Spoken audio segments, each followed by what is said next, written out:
Ladies and gentlemen, welcome to Community Build Spotlights. We're going to go to newworldfans.com and take a look at a build for Rapier and Musket. It's going to be a one-on-one PvE build. Let's go. Let's go! Let's freaking go! I'm so excited. Look at that. And before we begin, I just want to give a shout out to nursecarehero.com, your one-stop shop for all your nursing apparel needs. And yes, I'm a registered nurse. Let's go. So the build we're going to take a look at today that really caught my eye today was Tell Me, Do You Bleed?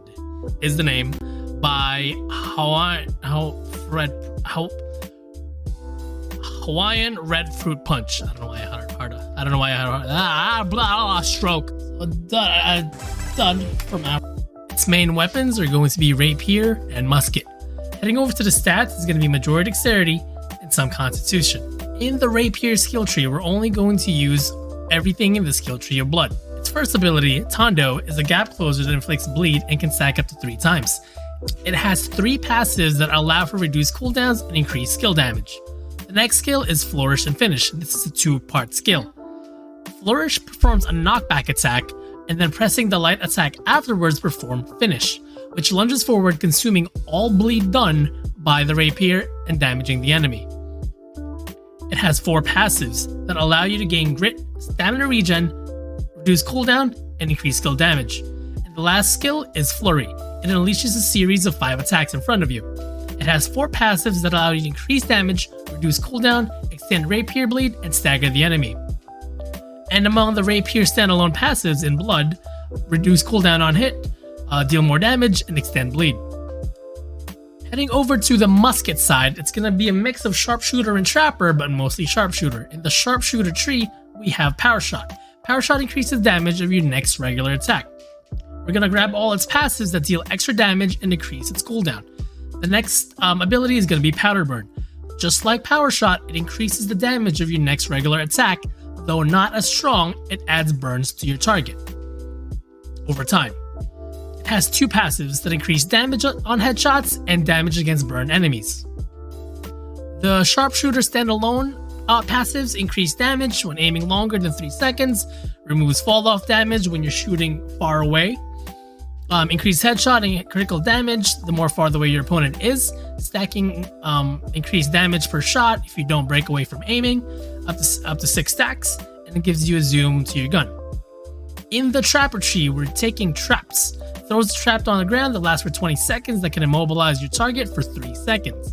Its passives give increased damage, gives health regen when damaging trapped enemies, and then eventually you're able to throw up to 2 traps total. The standalone passives give more armor penetration, increased stamina damage, shielded enemies, increased movement speed, and grants empowerment to player. Now heading over to how to use this build.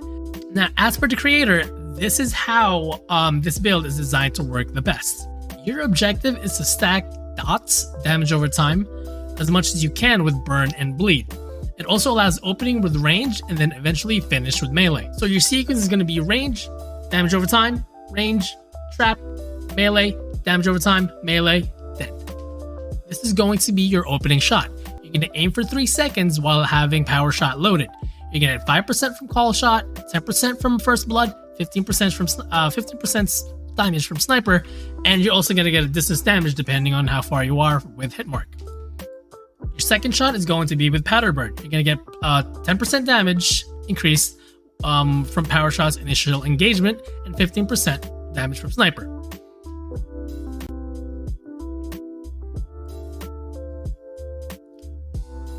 You're then going to lay a trap once it starts heading over to you.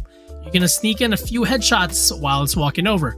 You're going to get 5% damage from Powering Weakness, 5% from Heightening Precision, and more damage from Weakened Defense, 15 damage from Sniper, and 12% damage from Powder Burn's Backdraft. Once the opponent gets trapped, you're going to switch to Rapier. While a target is trapped, use Tondo for at least 4 and more meters away. This way you get 20% more damage, 100% more direct damage from proper spacing, and 10% from on guard. Once you reach the enemy, use your Flurry and make sure all hits attack for increased damage, plus 5% from Unnerving, and 20% from damage from Overwhelm. After Flurry, sneak in a heavy attack to keep up bleed. You're You're then gonna reapply Tondo for at least 2 more times to get the 3 stacks, and you're gonna get bonus damage from Light Edge. Once you have 3 stacks of Tondo, you can use Flourish and Finish for the massive consuming of all bleed dots.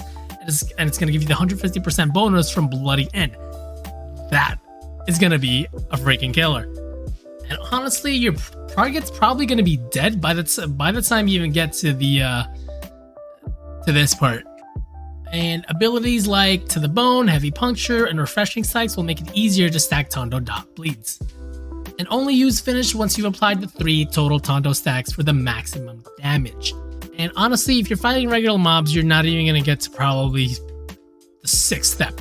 But with dungeon, bosses, or anything more elite enemies, this build is going to be a huge amount of burst. The amount of bonus percentage it does, especially with the headshots, it's crazy good. It's gonna deal so much damage. And so this is going to be your skill rotation.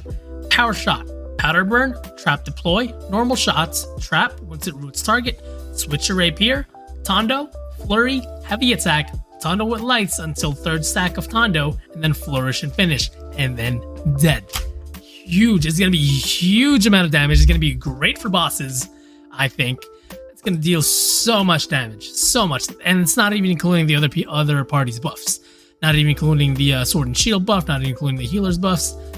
It's going to be good. Or debuffs to enemies. It's going to be great. With that said, thank you so much to Hawaiian Red Fruit Punch for making this build. Thank you, dude. And I can't wait to use it.